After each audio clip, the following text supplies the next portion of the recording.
ari naratangaje mw'abantu mwe n'igihugu kirahombye kubona abana b'ubushake bubaha baciye bugufi bafite umurava nk'uwo Aline yari afite. Aline ntabwo yagiraga kwitotomba, yari umwana ukomeye kandi uhorana umunezero.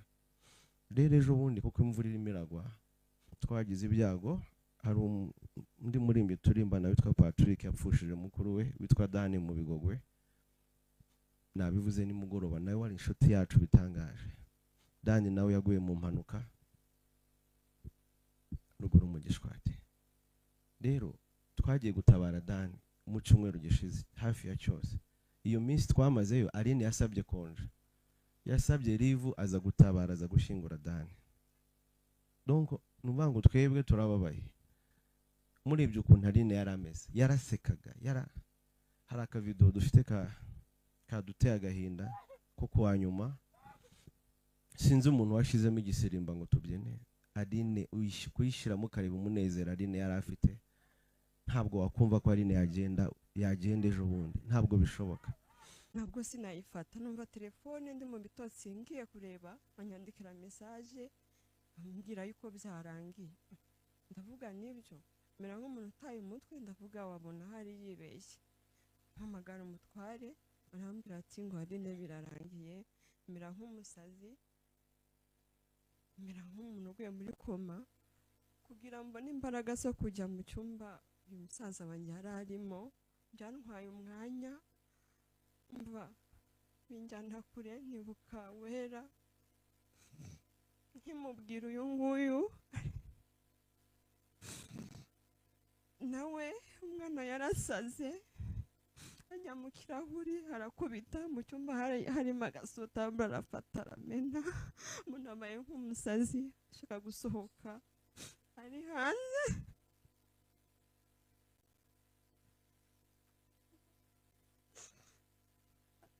Agiye kujya hanze, mva yanasohotse nawe abona ameze nk'umusazi, ngenda ntirukanka akenyeye isume yonyine na boxa.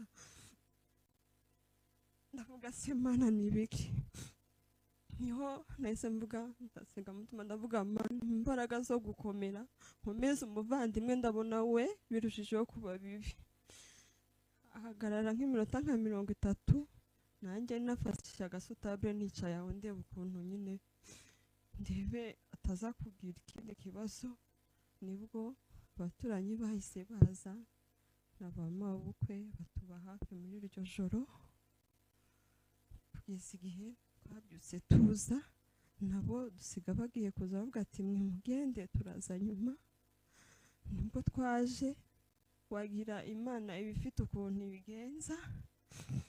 Umutware wanjye nawe akorera i Kigali Kanombe, bavugana na papa, barimo bavugana cyane. Nuko nanjye ariko turimo tuvugana cyane, bambwira ati mwe mugende turahurira i Kigali tumanukane. Kuhagera dutegereza papa Nyabugogo bagiye Kacyiru,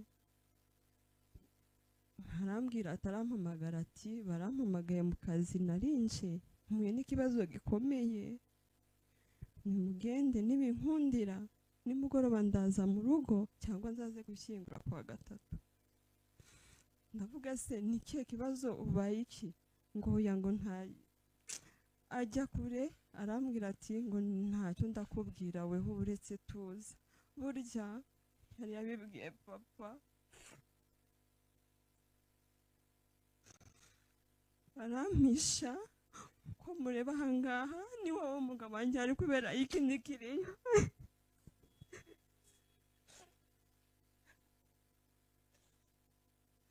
Ntabwo sinayifata, numva telefone ndi mu bitotsi ngiye kureba banyandikira message ambwira yuko byarangiye.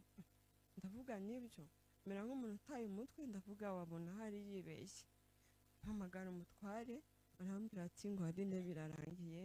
Mera nk'umusazi, mera nk'umuntu uguye muri koma, kugira mbone imbaraga zo kujya mu cyumba uyu musaza wanjye yari arimo. Byantwaye umwanya, mva binjyana kure, nkibuka Wera nkimubwira uyu nguyu nawe umwana umwana yarasaze ajya mu kirahuri harakubita mu cyumba harimo agasutambura arafata aramena umuntu abaye nk'umusazi ashaka gusohoka ari hanze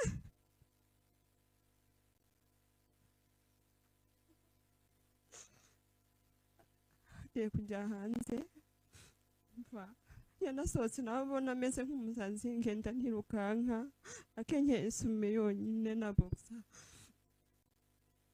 ndavuga se Mana ni ibiki niho nahise mvuga ndasenga mutima ndavuga Mana imbaraga zo gukomera nkomeze umuvandimwe ndabona we birushijeho kuba bibi ahagarara nk'iminota nka 30 nanjye nafashe agasutable nicaye aho ndeba ukuntu nyine ndebe ataza kugira ikindi kibazo nibwo abaturanyi bahise baza n'abamabukwe batuba hafi muri iryo joro kugeza igihe twabyutse tuza nabo dusiga bagiye kuza bavuga ati mwe mugende turaza nyuma nibwo twaje wagira Imana ibifite ukuntu ibigenza umutware wanjye nawe akorera i Kigali Kanombe bavugana na papa barimo bavugana cyane nuko nanjye ariko turimo tuvugana cyane bambwira ati mwe mugende turahura i Kigali tumanukane kuhagera dutegereza papa Nyabugogo bagiye Kacyiru harambwira atarampamagara ati barampamagaye mu kazi narinje mpuye n'ikibazo gikomeye nimugende nibinkundira nimugoroba ndaza mu rugo cyangwa nzaze gushyingura kwa gatatu ndavuga se ni kihe kibazo ubaye iki ngo yango nta ajya kure arambwira ati ngo ntacyo ndakubwira weho uretse tuza burya yari yabibwiye papa arampisha ko mureba ahangaha ni wowe umugabo wanjye ari kubera ikindi kiriyo